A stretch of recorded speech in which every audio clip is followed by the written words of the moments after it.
Good morning, folks. CO2, methane, and water vapor now get to share the greenhouse gas stage with another in the form of oceanic iodine. A nation of extreme temperatures yesterday, -20 at the Grand Canyon, it was 50s in New Hampshire, 65 in Columbus, Ohio, by the way it is barely 30 degrees now. Had a 5.5 rattle the Gulf of California yesterday, another similar quake at the coast of Bolivia and Chile.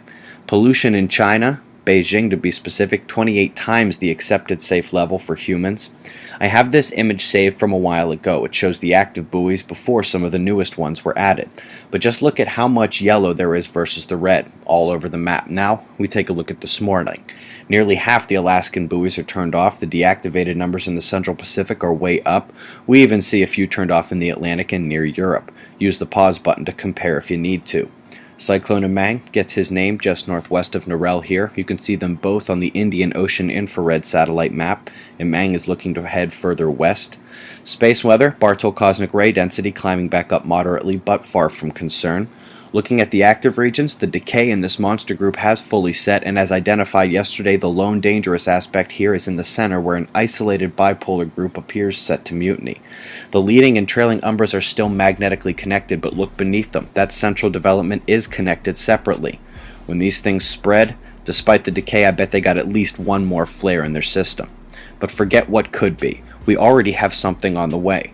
NASA's endless spiral was initially updated after yesterday's news to show a tiny CME directly headed for Earth. On stereo A here, Earth off to the left, you can see clearly the eruption headed that way. On stereo B, it's harder to see, but Earth is off to the right and in the line of this ejection. I honestly can't tell you if it came from the M flare or some of the instability on the southwest quadrant, which was beautiful, by the way. We also saw some eruptions on the southwest limb, bottom right. The Soho-Lascaux C3 shows a majority of the ejecta missing to that one side, so NASA re-updated their endless spiral this morning to show Earth getting clipped by the edge of that blast. NOAA's spiral is updated as well, and they confirm Earth impact. This is going to be minor, likely no damage, but we'll get to test our shields. Speaking of which, forget what's on the way. We have space weather impact now.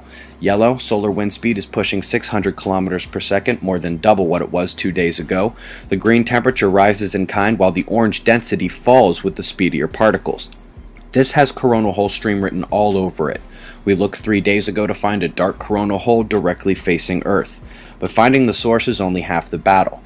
Here on Earth, our magnetic shield is holding form. We are taking some growing inductions, but the RIA meter was off for hours and we lack the plasma penetration data.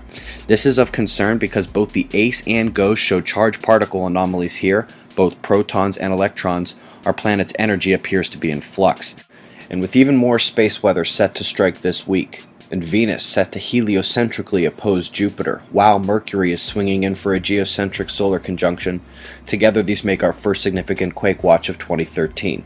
Eyes open, no fear, it's 5:55 a.m. Eastern Time and that's the news. Be safe, everyone.